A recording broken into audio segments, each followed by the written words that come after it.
All right, let's get right into it. We're about to unpack one of the most incredible economic stories of our time.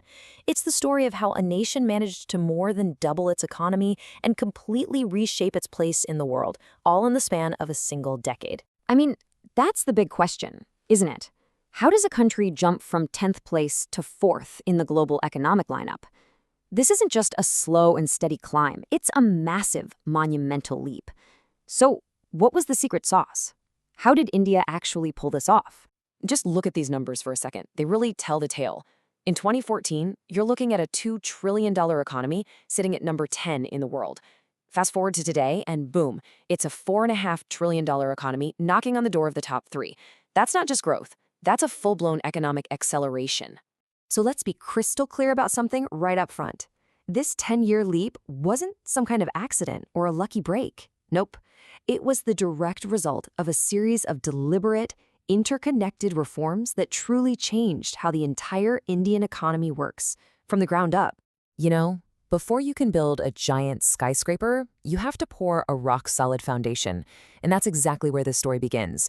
The very first order of business was to stabilize an economy that was, frankly, facing some pretty serious challenges. So the first big win was getting inflation under control.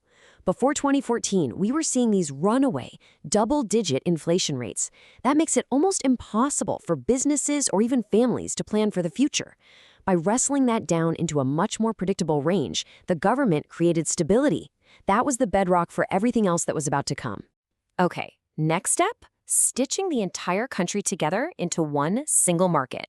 Before GST, India was kind of like a collection of different economic zones, each with its own maze of taxes. It was complicated. The GST, which kicked off in 2017, just wiped that messy patchwork away and replaced it with a single, unified tax system. Suddenly, it was way easier to do business, it brought more people into the tax system, and it boosted efficiency all across the board. So, with that stable foundation now in place, it was time to build. It was time to construct the modern backbone needed to support a 21st century economy. And this happened on two parallel tracks at the same time, one physical and one digital. On the physical side, the investment was just massive.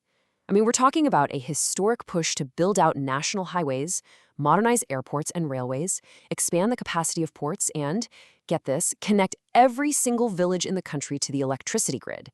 This was about physically wiring the country together like never before. But at the very same time, a digital backbone was being built at a scale that is just mind-boggling. And it all started with this number, 500 million. That's how many brand new bank accounts were opened, pulling a huge part of the population into the formal financial system, many for the very first time. This was layer one. Then came the next critical piece of the puzzle, identity. On top of those bank accounts, the Aadhaar program gave nearly every single citizen a unique digital ID. This was the crucial link that allowed the government to start delivering services and payments directly to people, cutting out a ton of corruption and delays. And here's the final layer that just brought it all together. You take those bank accounts, you add the digital IDs, and you combine them with a revolutionary mobile payment system called UPI. And what do you get? You get this. Over 14 billion digital transactions every single month. It's the world's largest real-time payment system, and it has totally changed the face of daily commerce. So, you've got a stable foundation. You've got this incredible new physical and digital backbone. Now what? Well, now you pour fuel on the fire. You ignite the engines of growth. And for India, that meant a huge new focus on manufacturing while also playing to its traditional strength in services. If you want a perfect example of this in action, just look at mobile phones. In 2014, India was one of the world's top importers. A decade later, it's the #2 global manufacturer, and pretty much every single phone sold in the country is now made in the country. That is an absolutely stunning turnaround. But you know, the most surprising transformation might just be in defense. For decades, India was known as one of the world's biggest buyers of weapons. Today, it's exporting highly sophisticated systems to nearly 100 countries. We're talking everything from aircraft and patrol vessels to advanced surface-to-air missile systems. And of course, we can't forget about India's traditional powerhouse, the services sector. It's still the main driver, growing to contribute over 55% of the economy's total value. A huge part of this is IT exports, which have now crossed a massive $250 billion. Now, all these amazing changes happening inside the country didn't happen in a bubble. They fundamentally changed India's relationship with the rest of the world and made it a much, much more attractive place for global investment.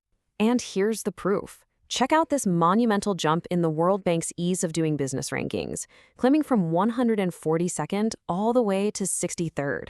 That's like putting up a giant neon sign for global investors that says, hey, we're open for business and things are getting simpler here.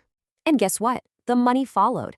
Foreign direct investment more than doubled, jumping from around $30 billion a decade ago to over $70 billion annually in recent years.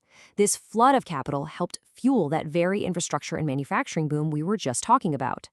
Okay, let's step back and pull all these threads together to see the whole picture. We've talked about stability, infrastructure, and those growth engines, but the real test of this whole new economic structure, well, that came during a massive global crisis. The economy's new resilience was really put to the test. Like every other country, India took a serious hit during the pandemic. But look at the rebound. It was a sharp, V-shaped recovery, with growth roaring back to over 9% the very next year. This proved the new foundation was strong enough to handle a huge global shock. So if you take just one thing away from all this, let it be this. The leap to becoming the world's fourth largest economy wasn't about some single silver bullet. It was the powerful combination of creating stability, building that modern physical and digital backbone, and firing up domestic manufacturing, all of which came together to create an economy that is fundamentally more resilient and growing faster than before. And that leaves us with one final and really fascinating question. It took 1 decade to build this entire foundation, with experts now predicting India will become the world's third largest economy well before 2030.